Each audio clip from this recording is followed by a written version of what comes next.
Orange Army taking over the scene.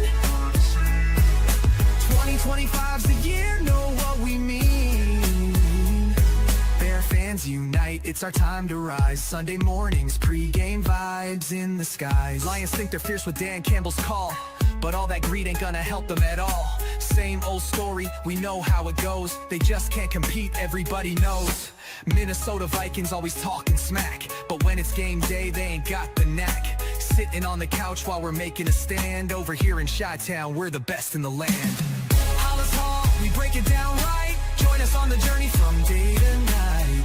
Blue and Orange Army taking over the scene. 2025's the year, know what we mean.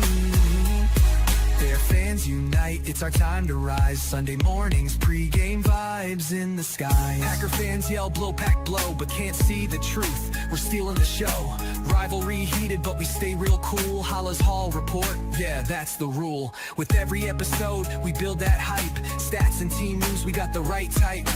Fan base strong, we ain't looking back. 2025, it's a win and attack. So gather round fans, put your hands in the air. Every Wednesday night, we're breathing that bear. Join the revolution, watch the magic unfold. Halas Hall report, we're breaking the mold. Halas Hall, we break it down right. Join us on the journey from day to night. Blue and Orange Army taking over the scene. 2025's the year, know what we mean. Their fans unite, it's our time to rise. Sunday mornings, pre-game vibes in the sky. So mark your calendars, don't miss a beat. Every Wednesday night, Halas Hall can't be beat. Stats, facts, team news on deck. Halas Hall report, what did you expect? 2025, the Bears are here to stay. Blue and orange in the north, leading the way. And good evening. Welcome to another edition of Halas Hall Report. Of course, I don't have an opinion on anything, neither does the guy with me tonight. Woody, no opinion today, right? No. Just wanted to make a shout out.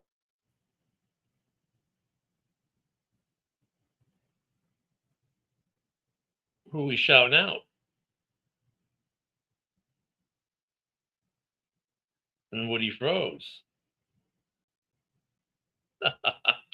It's always a good way to start the show. I want to make a shout out, and then he freezes. Oh, there you go. There you go. Now you're back. You froze for a minute. I don't know what happened there. Already? Go. Always got a few Packer fans in the house watching with us. Yeah. It's always a good time. So, camp. Yeah, we started. And after we took our little week off here for vacations and downtime, staying away from the clickbait.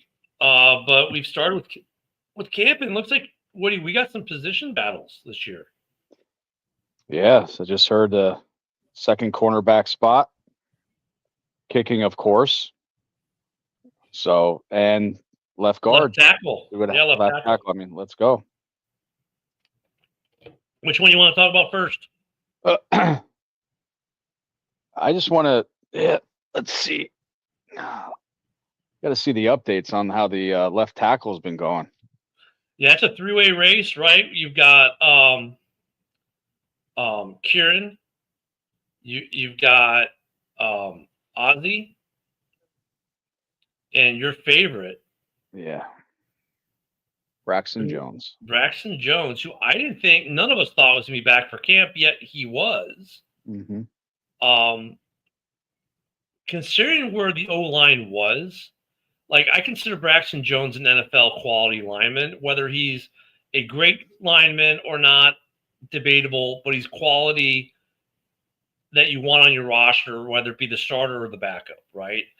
That's something last year we didn't have, I don't think, like we do now. And Kieran's in year two, so you'd hope the draft pick, the former third round pick would improve. But yeah, I mean, the left tackle position, that's an interesting battle. I mean, if Braxton Jones calms down his penalties, I think he'll be great. But if Ozzy just plays out better than him during camp and preseason, you got to start him. I think some of the problems we had last year with the penalties and the holds had to do with the rest of the line. I mean, I know it's in a way it sounds like an oversimplification.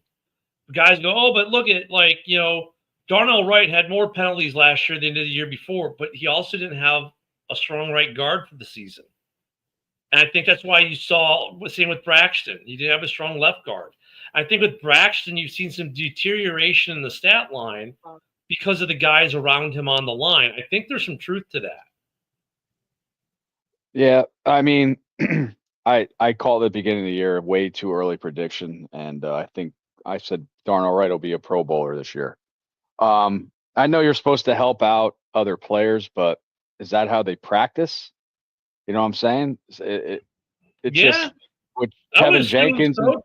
I would assume so to a point. Like, they're because they do situational, so you figure like they're saying, all right, Woody, you're the left tackle. We're gonna run this play, and we're gonna assume that Mike, your right tackle, is missing in action. So what are you gonna do to cover if, let's say, he reads the play wrong and goes inside instead of going outside? What are you gonna do? I'm sure they do some situational football like that. Good evening, brother. What's going on?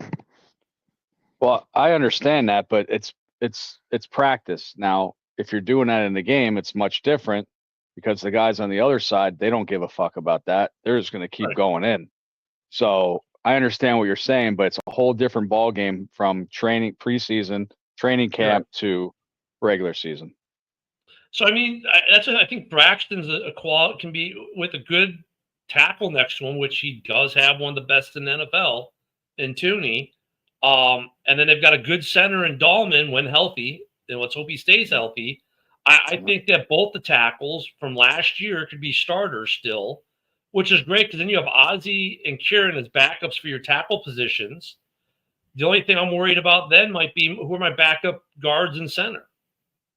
Yeah, still no back. Well, we have backup center, but I mean, We have Kramer. backup guards too. Right. I mean, we do. They're not. I don't know how much faith you want to put in that, but if you look at the depth chart, and I'll do it by Spotrac, by contracts actually. We there's some names we know. Unfortunately for Bears fans, with names we know, we tend to go, oh, that guy. But if you look at tackles, the only other two tackles on the roster really are Kieran and Ozzie, right?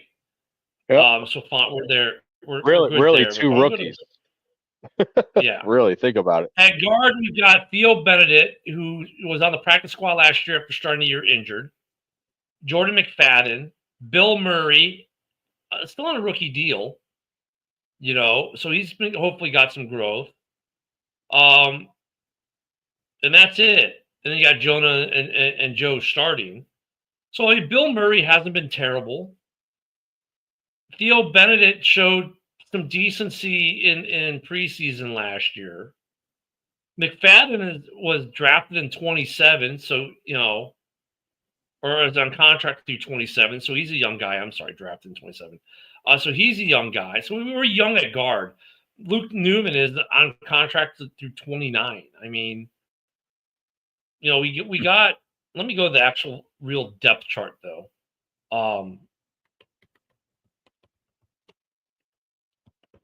That's what I'm concerned at is the depth.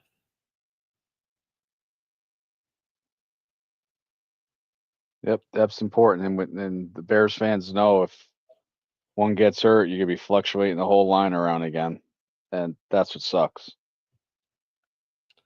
Oh, and of course they don't have the depth chart on the official team website right now because it's camp. Why would you? Right. All right, let's see if ESPN at least has a depth chart. Jeez, I get it, it's camp, guys, but come on. Yeah, there we go. ESPN's got a depth chart. Okay, so if we go at left guard, Ryan Bates is still listed on there as the second. Doug Kramer is listed as the backup center. And Bill Murray is the backup right guard. With Jordan McFadden as the third stringer at right guard. and Chris Glazer at left guard, and then Theo Bennett at being fourth. Luke Newman's the third center if we ever had to go that deep. Left tackle Kieran is list. Wow, Theo Bennett's like everywhere. Now at right tackle after Joshua Miles is the second string, there's nothing. So there's some. They got Andrew Billings as the backup to Grady Jarrett now. Jeez, we got depth at defense. Okay, well, Grady Jarrett, he's not a nose tackle, is he? They have him as a right defensive tackle. Or I'm sorry, wait, they have him as a left defensive tackle. So right now, Billings, left defensive edge. So on the left side, you've got Sweat and Jarrett. On the right side, you got Dexter and Deo. Damn. And they got Austin Booker behind Montez and Dominique Robinson behind Deo. That's a pretty strong depth there on defensive line. And then your backup tackles are Andrew Billings and Shamar Turner. Zach Pickens is the third stringer with Chris Williams. Yeah. If you look at corners, you've got Jalen Johnson, of course, at corner. Then right now, it's basically Zach Frazier, Nick McLeod, or Sean Wade at left corner. On right corner, they got Tyreek Stevenson as a starter, with either Smith, Trey Flowers, or Nashawn Wright behind them. Your nickel is Kyler Gordon with Josh Blackwell behind him. And your safeties right now are Brisker and Byard, with Elijah Hicks and Jonathan Owens behind them, plus Major Burns and Tysheen Johnson. Wow. Yeah. I mean, the depth on defense, I think, looks great overall. Offensive line is better than last year, though. I'd say that, Woody. I think it's better than last year. Yep. If we improve, you got to think we had the third easiest schedule last year. Yeah, do you buy into that argument though at all? I don't. Well, like they said, the Bears play 10 playoff teams next year, or this coming up season. What's up, Billy? What's up, Billy? Yeah, the defensive depth looks great. So you take that in effect, but you got to think the 10 playoff teams, yes. But on one hand is that it's somewhat different. But on the other hand is that how much movement does a playoff team from last year make, unless it's a contract situation? So it's, I don't know. I don't believe it, but I do. You got to think about it at least a little bit. I mean, I think the Bears were classic underachievers last year, largely due to scheme and coaching, right? Because they had talent. They were just they were the inverse of Washington, who overachieved. I think our depth on offensive line. I mean, the fact that we have this three-way battle, and actually with at least two of them, you're like, okay, if it's Ozzie or it's Braxton, I'm okay. Kieran, you're like, well, we saw him in one game last year, but if he's had the growth and he wins the job, also probably okay, because then you got Braxton and Ozzie backing him up. So, I mean, I think left tackle is actually really good. Right tackle, we have nothing behind Darnell Wright. I don't have a ton of confidence in Joshua Miles for what little we've seen of him. And, Bill Murray at right guard being the backup right guard and Ryan Bates being the backup left guard. Okay, I'm not, Doug Kramer, being backup center. I mean, I'm not jumping overjoy, but at the same time, like, you know what, though? For a game or two or in rotation, those guys are actually probably pretty decent NFL options. All right. Yeah, the backup quarterback, Billy, we didn't even talk about that. You've got Case Keenum, right? And you've got Tyson Bagent with his new haircut. And then you got Austin Reed, who a lot of fans fell in love with because of Hard Knocks last year. So you got those four quarterbacks in camp. Obviously, we know Caleb's starting. There's no ifs, ands, or buts. But what do you think between Tyson, Case, and Austin? What do you think there? Wow, it's Bagent is a fan favorite. Case Keenum won a playoff game. Like what, 7 years ago? Was that the Miracle in Minnesota? Yeah. That's the thing. Like, if you look at the last 4 years for Case Keenum, his stats are pretty pathetic. I think Bagent, it's his position to lose. I just put it that way. Yeah, I think I might agree with you on that, especially given he already has a good. I think actually, I think the guy, if they're carrying three, I think the guy who's on the outside looking in is Case Keenum.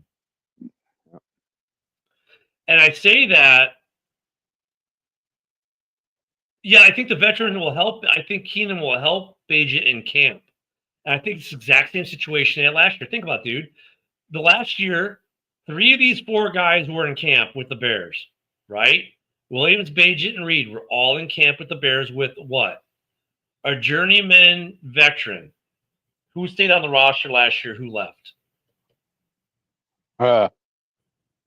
Gotcha. Yeah, they're battling. They're battling, but I think at the end of the day, Beja. Look at. Here's the thing: Beja, all three of them, right, are on 1-year deals. So, next year someone's got to get paid anyways. I think Beja is still cheaper next year than Keenan than Case is next year. Yep. Austin Reed could be the replacement for Beja as well. But the thing is, Caleb has a great rapport with those other two guys from last year. I think that's got to kind of battle in their favor a little bit too. Yeah, it's hard to say where I'm out. It is. We don't watch camp, so. You know what's funny though? It's like the only reason to watch camp is for that. So, because like this year we have a reason to watch camp for some position battles. Some guys who might, like last year, your starting left tackle wasn't playing preseason. This year he is. They're battling for position. Yep. We are going to see Braxton. We're going to see all three of these guys: Braxton, Ozzie, and Kieran in preseason games, and maybe even Theo Bennett because he's fighting for a roster spot. We're definitely going to see Kieran and Theo. But I think we're going to see a good amount of Braxton and Ozzie.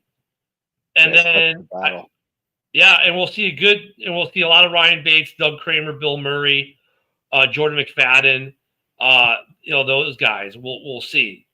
I think we'll see a lot of it. At quarterback, I think, we'll see a lot of Beja, a lot of Case, and a fair amount of Austin Reed, who was a fan favorite last year because of Hard Knocks. And I mean, it's going to be kind of hard to supplant him. I agree with you, Woody. I think it's his job to lose. Now, here's another one, though. And I know this is your favorite position battle of the offseason. Uh-huh. Place kicker. Yep. Santos or Kim? I got to see camp. So, preseason. It's going to, if Kim can show that he can kick over 50-yard field goals, no problem. I think Santos he's going to have an issue. He really is. I mean, last year during the season, we were sitting here, you and I, Woody, saying, the Bears need to bring a guy into camp who can kick distance and push Santos, who needs to either hit the gym or figure out how to hit it from 55. I think the Bears may have listened to us, and we're going to see some of that in preseason. Now, what do you think the odds are of Kim supplanting Cairo? It's tough, but I think they go back to the following year, like, Green Bay. If that ball was kicked a little higher, we would have got it. Minnesota blocked their field goal too last year. So that's 2 wins that that could have happened. From field goal kicking if you would have, upped the ball a little bit. But take Houston's game last year. I mean, Fairbairn was just ripping it. He was the difference. Yeah, he was a difference. He had the most 50-yard field goals last year of any player, 50 or plus, and we lost 19-13. So 3 times that we would have had to punt, they kicked field goals. Right. So points are points, but if it comes down to a close game, those points are important. Agreed. Yeah. So my thought is if Kim is belting him plus 50 and stuff like that, Santos is going to have an issue. Billy, have you gone? Because Billy usually goes to camp. I wonder if Billy's been to camp yet. Yeah, and seen anything himself.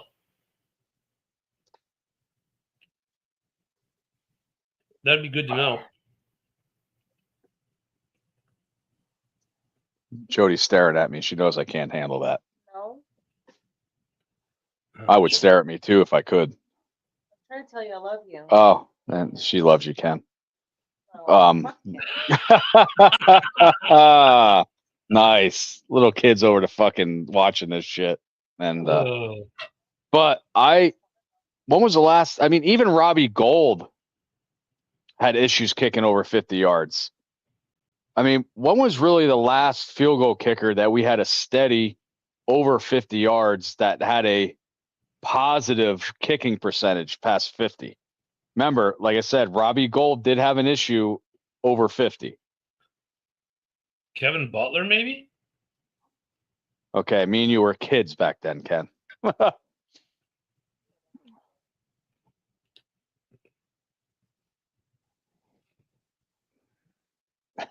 Yes, yeah, I got you thinking.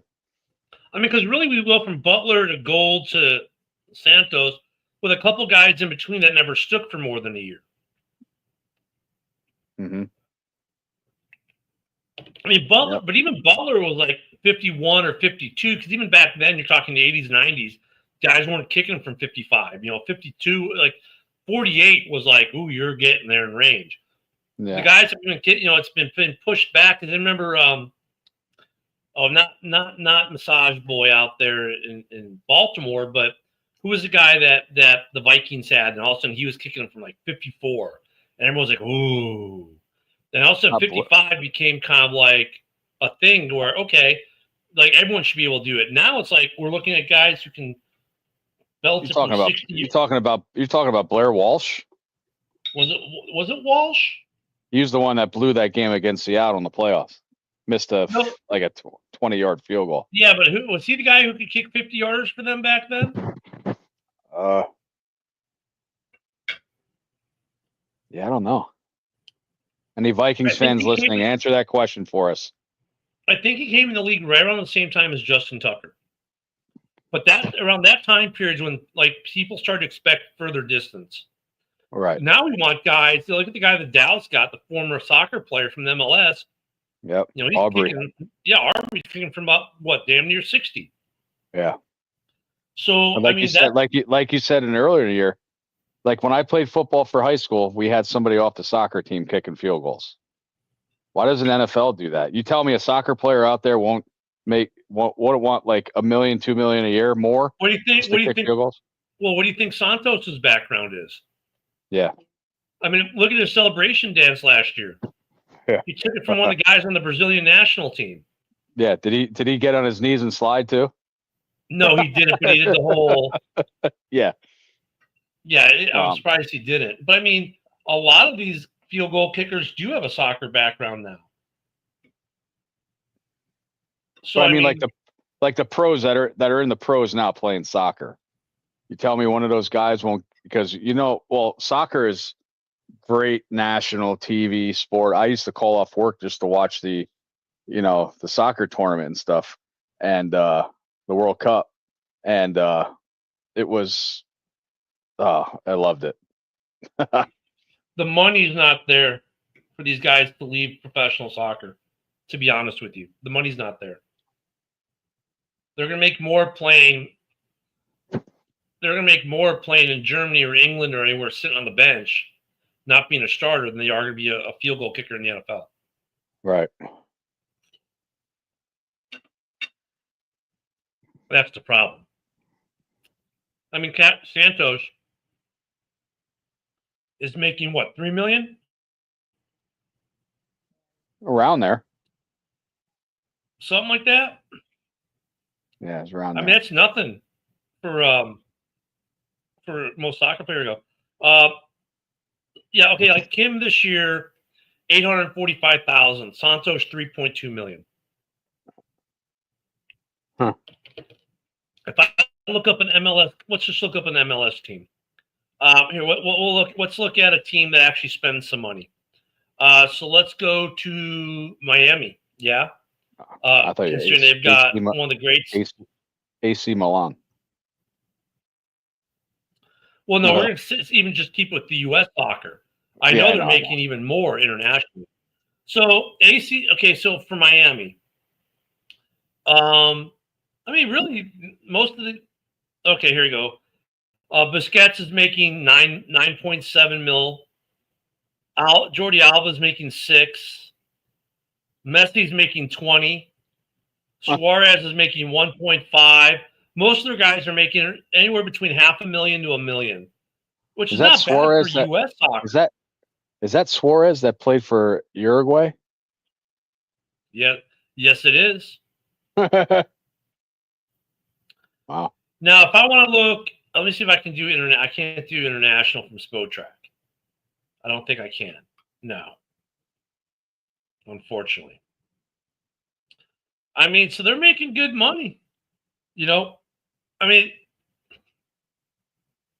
I don't know. I mean, I guess if you're a guy like here, Maxi Falcon from Uruguay, and you're making $524,000 to be in FC Miami, yeah, the Dolphins will pay you about 300 grand more a year to kick field goals, right? But there's other monies that these guys get though too. It's kind of weird um, how they do it, but I mean, yeah, I mean, there's money to be made there. I mean, Those guys could. these soccer players just probably want to be out in the field all the time, kicking around and stuff like that, not just sitting on the sidelines waiting for a field goal. Yeah, they want to play the game they grew up loving, right? Yep, Like football is like, if I'm not going to make it in soccer, I can go kick field goals. right.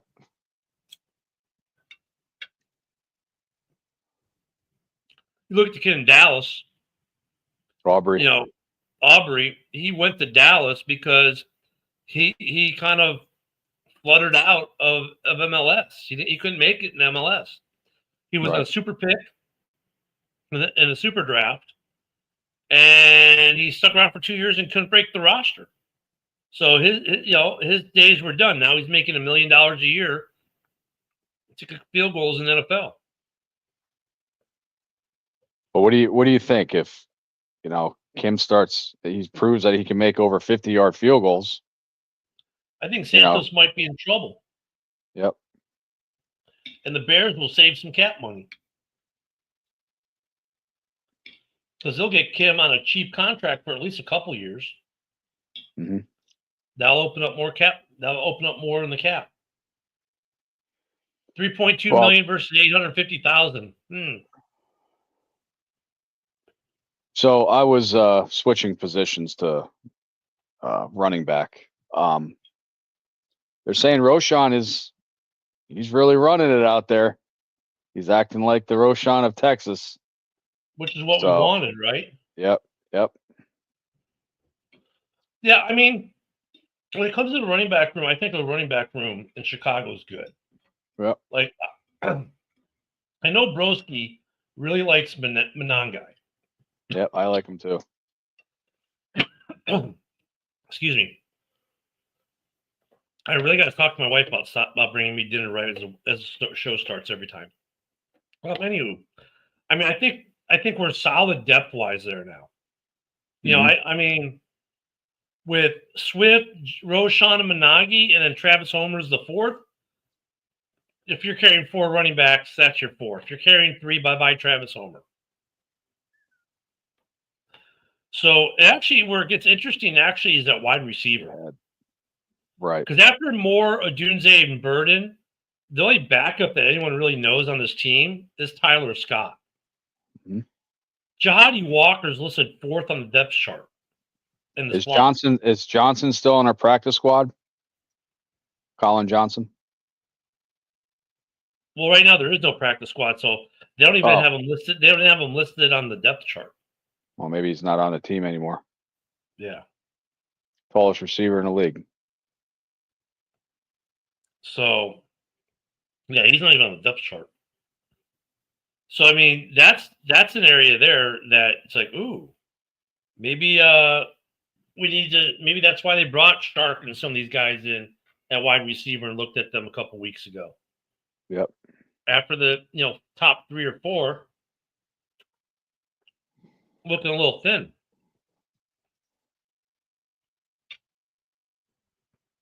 So I don't know. I mean, I think the kicking thing is interesting. Yep. The backup quarterback one, like Billy said, it's going to be a lot of fun to watch. I think there's going to be a lot. The receivers we're thin post starters. I didn't realize just how thin we were.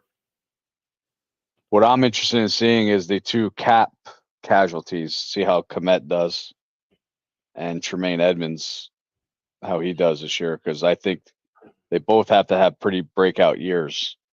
And Well, and Noah Sewell is right now second on the depth chart behind a rookie, right behind Hippolyte. Sewell has to have a year too. I think they cut him.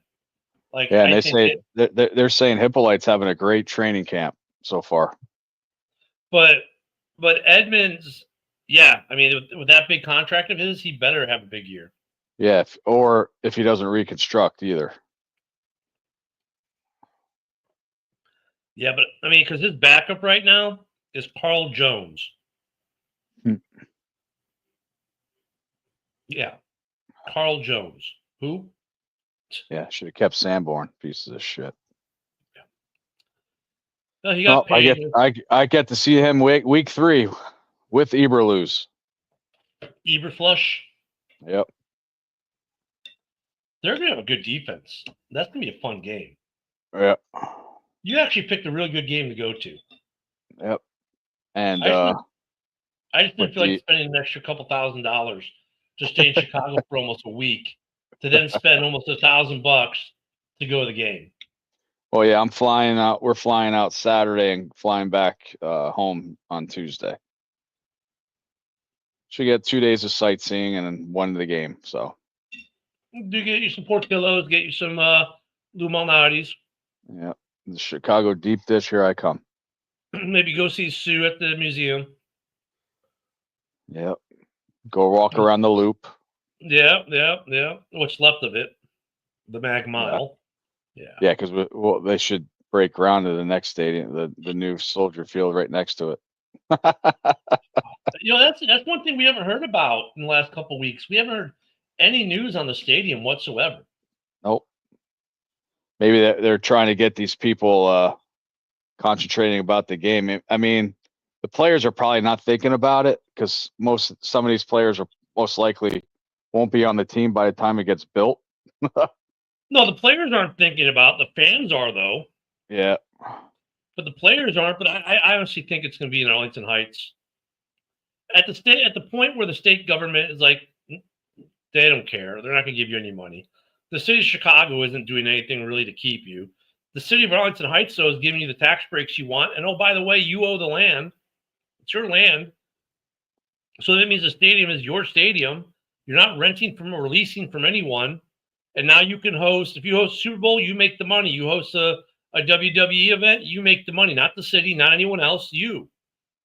I think the Bears end up in Arlington.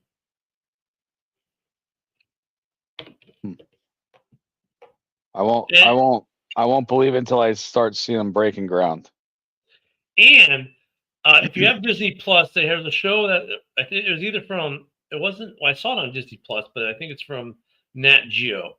They did a special on the soccer stadium for Barcelona. So basically, what Barca did, they took their stadium, and as they were playing in it, doing league games and tournaments and all that, they redid their entire stadium while they were using it. It took them 5 years to do the project, to include the pitch.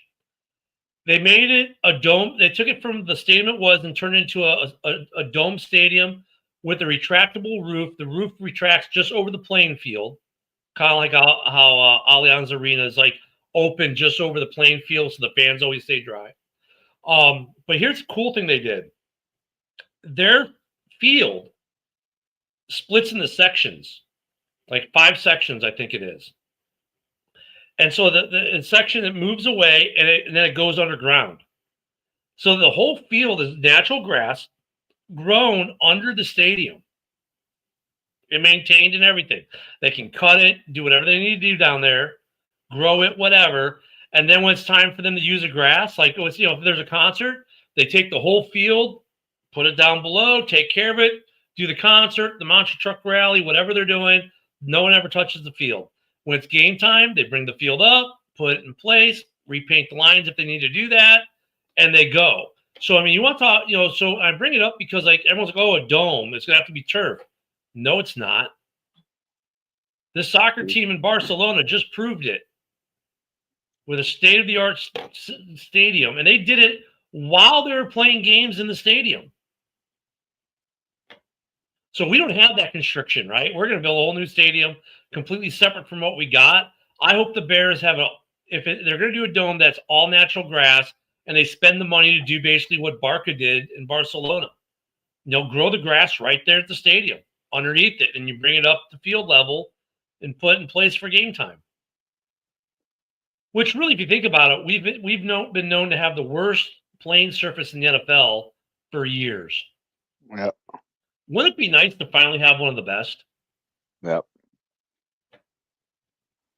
Yep. I remember when Philadelphia, the Vet, had terrible turf. Wow. Wendell Davis, I was at that game. What's funny? Knees blown out. You know what's funny? For as much as shit as football fans talk about soccer, these European soccer teams have done so much to advance the way we build stadiums and the things we can do in the NFL and vice versa. I think they draw inspiration from the NFL stadiums. Like the new Barca Stadium has the 360 LED lights, like screen, kind of like Atlanta has in their dome, right? But then they add a level and they say, okay, we're going to grow the turf indoors under the field where it's removable and we can use it whenever we want and take it away when we don't want to be damaged by a concert or a rally or whatever. And I think it's good that we're getting that. I think we need to look at what some of these European clubs have done for soccer in terms of their playing surfaces. Yep. And we need to mimic some of it. They can take care of their stadiums because that's really the only sport they have. I do want to bring. Overall, I want to bring up something later towards the end of the show that's interesting as well. Uh-oh. For a guy who doesn't have an opinion, you have something interesting? Yeah, I'm interested in seeing the flag football in the Olympics. It's going to be so weird, and if United States does not win this, something's wrong. Well, so the U.S. national team has won like 5 world championships in a row. I guess there's already a competition. And the captain of the team said, we really don't need the NFL players. We're already whooping everyone's ass. But if they want to come here and win a gold medal and they can help the team, if they can help the team, fine. I mean, look, if there are NFL players that now are from other countries, so there's going to be some of that. So some of the other countries will be better because they have some NFL talent. But it's going to be interesting to see, obviously your offensive linemen, your edge rushers, well, they're not going anywhere. Nope. And for them to turn on the hit switch to the pull the flag switch will be interesting. I don't know. I mean, you're talking football with no helmets, no pads. I did it 13 years, bud. Yeah. I don't know. I mean, do you really think we need NFL players in flag football? No, I don't think so. Nope. I mean, how does it really help? How does it help the NFL?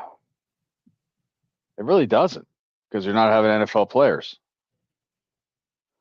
Like, even with, say, at the quarterback position, does having Joe Burrow on the U.S. Olympic flag football team make a difference over Kyle Orton? That's hard to say. I mean, seriously, though. I mean, because they're not getting the pass rush like they are. Any of these NFL quarterbacks can throw a good ball and without pressure. We know that. Yep. So, I mean, what difference does Joe Burrow make or Caleb Williams or Jordan Love or any of the big starting name quarterbacks in the NFL to the flag football? Well, I was watching the Little League Nationals, and I think who won? Texas? Yeah, Texas won, I think. And not in my league, that one I played in. I don't know if it's 5-man or 8-man. I don't know how many men there are that they're using for the Olympics. We'll But find out. in the championships that I was watching over the weekend, one person can rush after 5 seconds. Like you got to start behind the line and run up. And you can't run past that line until 5 seconds is up. So I don't know what kind of rules they'll have in the Olympics, something like that or whatever. That gives a little bit more pressure on the quarterback to throw it right away. But 5 seconds, you got plenty of time. Let me see if they. All right, the flag football format.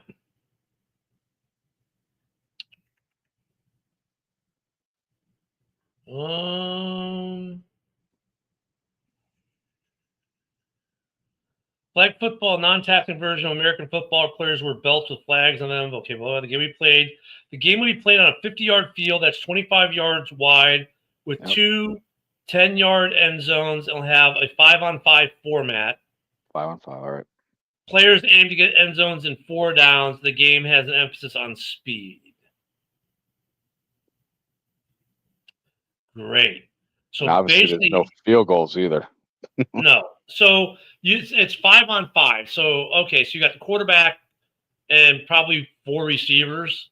No, you got 1 quarterback, 2 linemen, 2 receivers. So can the linemen actually pass block? They can block them. They can block, yes. Well, then that is a plus. I played in leagues I played an 8-man league that everybody on the line is eligible. So talk about all fucked up. If you've got a 5-man format, 5-man offense, 5-man defense, and you can have 2 blockers and you can have 2 rushers, then yeah, I can see why NFL players will play. Because could you imagine your defensive line for Team USA is going to be Matt Crosby? Oh, defense line. Yeah, your defensive line would be like and Grady Jarrett. Oh, yeah. Okay. I mean, good luck with that, or TJ. Yeah. TJ and Max, there's your starters. So, who in the world is going to stop them rushing the quarterback when they can go? And then for the offensive line, I mean, take your pick of the best offensive lineman in the NFL. Sewell. Yeah. Sewell, Tooney. I mean, and then receivers, you're going to go with fast guys like Tyreek, Waddle. And their corner, so I can see where the NFL players are going to be. Yeah, and then you got some NFL players that saying, "I'm not playing the Pro Bowl overseas at the Olympics." Well, the difference with the Pro Bowl flag football is it's a full regular field roster. Yeah. Whereas this is not. Yeah, it's going to be interesting. I think that's 2028. 2026. 2026, all right. Is that the next Olympics? No, 28. 28, you're right. Yeah. Yeah, 2026 is the World Cup in the U.S. I mean, I could see all speed, like Japan's probably all speed. You can't see him. Imagine Grady Jarrett or these Japanese, because you know how skinny they are, correct? The Japanese, you can just look at their soccer team. You can imagine them going up against Max Crosby or Myles Garrett. So for right now in the world rankings for both men and women flag football, the United States is a top-ranked team and have won the last world championships in each division. Right. Considering the top tackle American football players like Patrick Mahomes have talked about wanting to play flag football, the U.S. will only likely continue to improve during its run-up to LA 28. Mexico is another country which rules flag football both on the men's and women's side of the sport. Diana Flores is such a well-known player in flag football that she was chosen to star in an NFL commercial, and Mexico is ranked second in the world for both men and women's flag football. Other countries that have shown promise include Germany, Japan, Canada. But as the games get closer, maybe some others will emerge. So that's what they're saying about flag football for the Olympic Games in 28. You know what I would do? I'd take these countries' rugby teams, put flags on. Yeah, I mean, that's for the. I think they'll do that for the some. I think some you'll see some rugby guys like New Zealand will go to the All Blacks and say, "Okay, I want my two best guys from there." Yeah. Right? I mean, I think you'll see some of that. I mean, but now I can understand maybe why the NFL players. I mean, if the format for 5-on-5 is 2 line, quarterback, 2 receiver. I mean, I guess you could have a running back. So because a quarterback can run, right? Yeah. I mean, you got to go 50 yards in 4 plays, so you're probably looking to pass the ball more than anything. So if you got like a guy like Lamar who can throw the entire 50-yard pitch, and you can just say, "Hey, Tyreek, just go," and just every ball goes from your end zone to their end zone to Tyreek, who's wide open because no one can cover him. I mean, Yeah. I can get that. I mean, Well, some of the rules are if you have that rusher that has to wait 5 seconds, the quarterback can't run until he rushes in, passes the line. so okay, so I've got 2 of the best offensive linemen in the NFL pass protecting. They might have an NFL pass rusher, but not a Max Crosby or a TJ Watt type. So okay, the 5 seconds. So now you're telling me that Patrick Mahomes or whoever the quarter or Joe Burrow is going to have a 6 or 7 seconds to make up their mind where to put the ball. Yep. And right now, these guys do it in under 2 seconds. Yep. These 2 cornerbacks for each country, they're shitting themselves. Who the heck are we going to cover in the United States? I mean, let's say, who are the 2 fastest wide receivers right now? Is it Tyreek and Waddle still? Tyreek.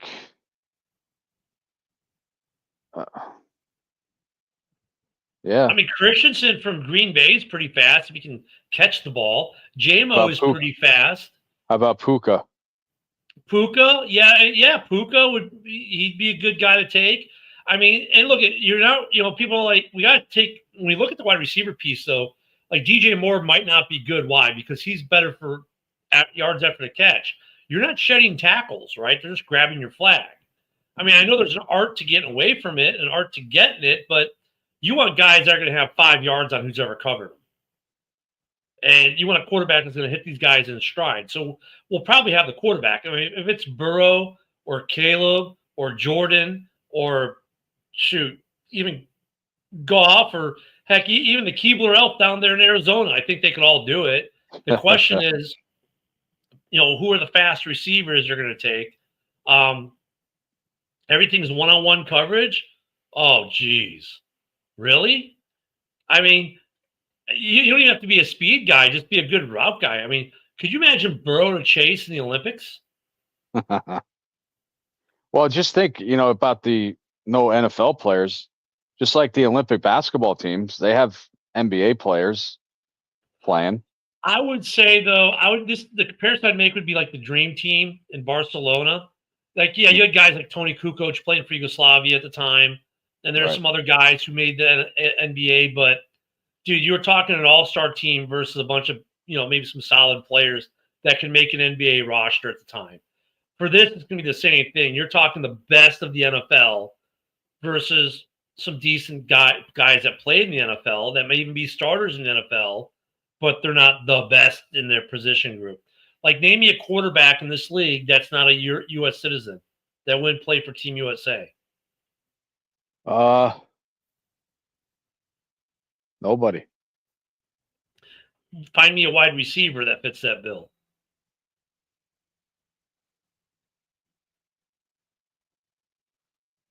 Might get a wide receiver. Where's Puka? Where's Puka from? Hawaii, isn't he? Or Guam? Oh, I don't know. Let's do this one. What's foreign born U.S. or born NFL players? There are 88 foreign-born international players in the NFL. One, of course, being Torrey Taylor. He doesn't count because there's no field goal or punting in flag football. So, who are some of those defensive tackles? America Samoa doesn't count. They play for Team USA.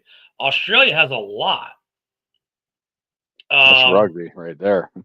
Australia has defensive line from Jacksonville Jaguars, Adam Ghostis. A tackle for the Ravens, a tackle for the Eagles. Okay, we don't care about. They have a lot of punters. Jeez. A tackle for the Colts. A tight end for the Arizona Cardinals. The Bahamas has a guy in the league. A wide receiver, Michael Strachan for the Panthers. Our other punters from Belgium. Didn't know that. Raheem Nunez for the Giants is from Belize. Of course, Cairo Santos is from Brazil, but he doesn't count. The Vikings have a linebacker from Cameroon.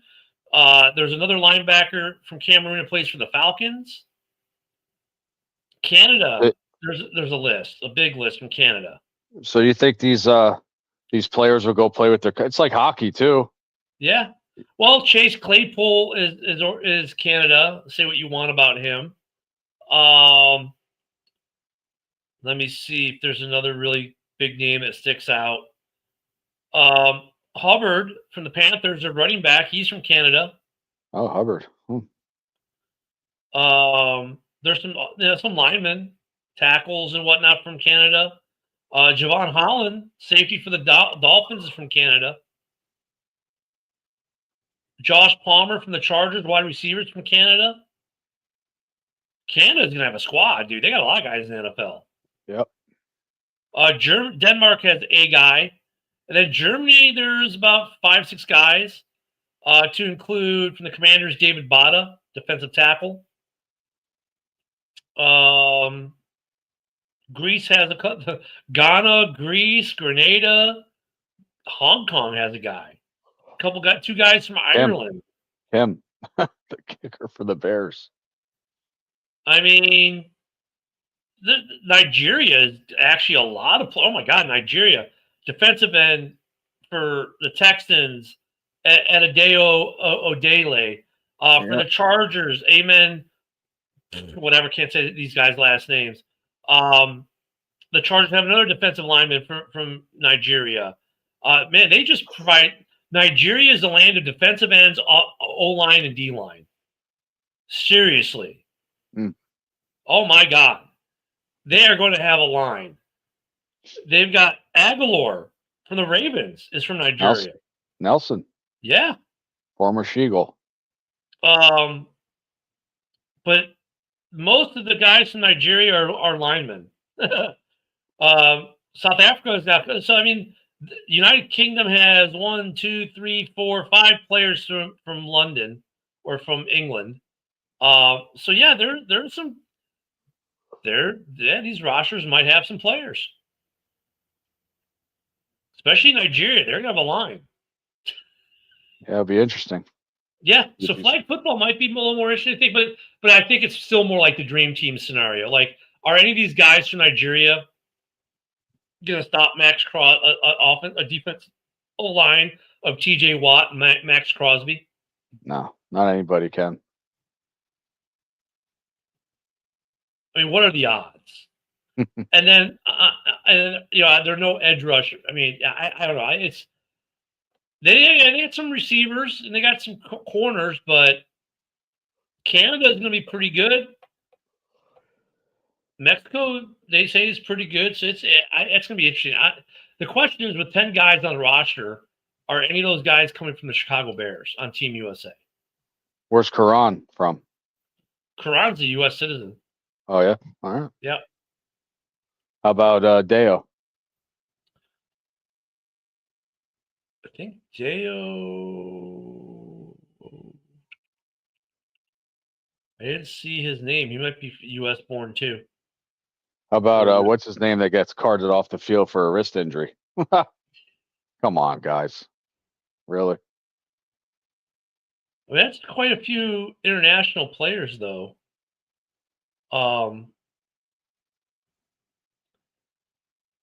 It's gonna be. What's up, Ron? It's even gonna be more as we get closer. Hey, good afternoon, Ron. I almost said good morning. I'm used to the morning show. So yeah, I wonder if there'll be any Bears on any of the international squads or on the Team USA. Rome might want to play. I don't know. But then how much are NFL teams going to want their guys to play? That 2 injuries, yep. Especially flag football with those. It's not a regular grass. That's turf. Yeah. So, do you really want to risk losing Roma Dunze to a season because of the Olympics? no. So interesting to think about that as this year won't be talked about as much. Next year it'll start to be talked about more because the games are a little ways away. Oh, thank you. Oh, thank you. My cat's giving me a present on the carpet. Oh, thank you. A mouse? No, not that kind of present. Oh, a fudgesicle. Yeah, no, he threw up. Oh, he threw up on you. That's Yeah, on the floor. threw up on the Bears rug. When you start hearing that little noise from, he's like, "Okay, what'd you eat, little man?" That might be good luck. Yeah, it's night here too, Ron. I'm just so used to doing the morning show all the time. That's all. Yeah, So throwing up on the rug might give good luck. Yeah, maybe. Well, if they win, we can thank Maui for it. What a good cat I have. So yes, some camp battle positions. We'll get to start. Look at Thursday night. We get some preseason football. It's not the Bears, but then we get the joint practice from Miami next week. So we should have a lot to talk about next week with joint practice, and then our first preseason game, and then maybe Billy can give us a report about what's going on at camp from his perspective if he gets to go to camp again like he normally does. Yep, and I'll be seeing Billy week 3, baby. I'm ready. And maybe we'll have a Mike sighting on Sunday. I don't know. It's Mike's show. I mean, we should just change the name. What do you want to change it to? I don't know.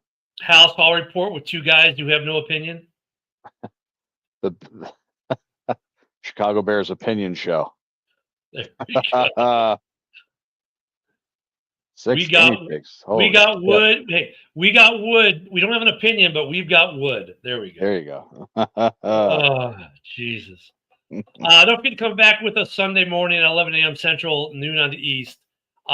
We'll talk some more Bears stuff. Probably do some reaction to the Hall of Fame game if we even watch it. I probably will just because.